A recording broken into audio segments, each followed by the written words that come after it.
خلقك؟ الله هو الذي خلقني وخلق كل شيء. لماذا خلقك الله؟ خلقني لعبادتي. كيف تعبد الله؟ أعبده كما أمر وكما أمر الرسول. ما معنى لا إله إلا الله؟ معناها لا معبود الحق إلا الله. أين الله؟ الله في السماء مستويا على العرش. هل يرى الله في الدنيا؟ الله لا يرى في الدنيا. هل المؤمنون يرون الله يوم القيامة؟ نعم، المؤمنين يرون الله يوم القيامة. من نبيك؟ النبي محمد صلى الله عليه وسلم. هل النبي صلى الله عليه وسلم نور؟ لا، هو بشر ولكن هو إليه. هل هو حي أو ميت؟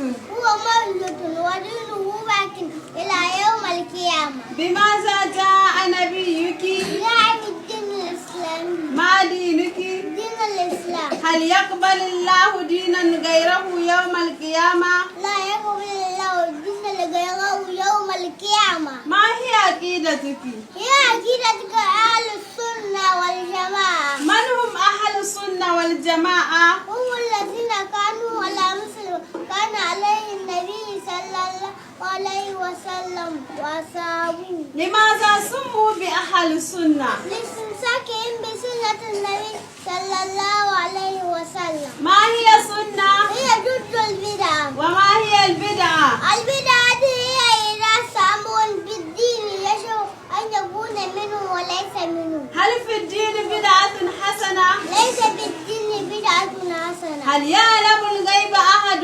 لا يعلم الغيب إلا الله. هل تحب الله ورسوله؟ نعم، أحب الله ورسوله. كيف تحب الله ورسوله؟ أحب الله ورسوله بطاعته واتباع أوامرهما. هل أنت تحب الصحابة رضي الله عنهم؟ نعم، أحبهم وأعبد الله بربهم. ماذا تقول إذا ذكر أحدهم؟ أو تقول رضي الله عنه وأرضاه. من أفضلهم رضي الله عنهم؟ أفضلهم أبو بكر الصديق، ثم عمر، ثم عثمان، ثم علي رضي الله عنه. من هم أهل بيت الرسول صلى الله عليه وسلم؟ كل أزواج النبي صلى الله عليه وسلم وذريته وكل مسلم ومسلمة من آل عباس وعلى عقيل وعلى علي رضي الله عنه. لماذا أنزل الله القرآن؟ أنزل الله القرآن لنؤمن به ونقرأه ونأمن به. هل نستغني بالقرآن عن الحديث؟ لا نستغني بالقرآن على الحديث أبدا. ما حكم العمل بالحديث الصحيح؟ العمل بالحديث الصحيح واجب.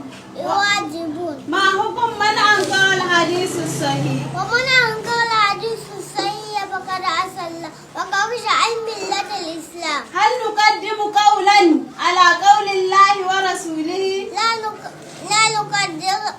لا نقدم قولا على قول الله ورسوله قائلا من كان. من هو ولي؟ الولي هو كل من آمن بالله واتبع رسوله صلى الله عليه وسلم. من أفضل بين الأنبياء والأولياء؟ النبي واحد أفضل من جميع أوليائه. من هو أفضل أولياء الله؟ هو أبو بكر الصديق رضي الله عنه. ما حكم السحر؟ السحر كفر وهو من دواكر الإسلام. هل يجوز إتيان الكاهن؟ ولا يجوز إتيان الكاهن. ما حكم من أتى الكاهن؟ من أتى الكاهن لا تقبل صلاته 40 يوما. وما حكم من صدقه؟ ومن صدقه فقد كفر بما أنزل على محمد صلى الله عليه وسلم. ما هو أعظم الذنوب عند الله؟ أعظم الذنوب عند الله الإشراك بالله. هل أنت تشرك بالله؟ أنا لا أشرك بالله. ما حكم من مات مشركا؟ هو في النار خالدا فيها. هل يخرج المشركون من النار إذا دخلوها؟ المشركون لا يخرجون من النار إذا دخلوا.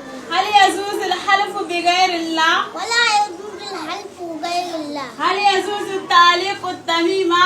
ولا يجوز التعليق التميمة. صدق الله العظيم. صدق الله العظيم.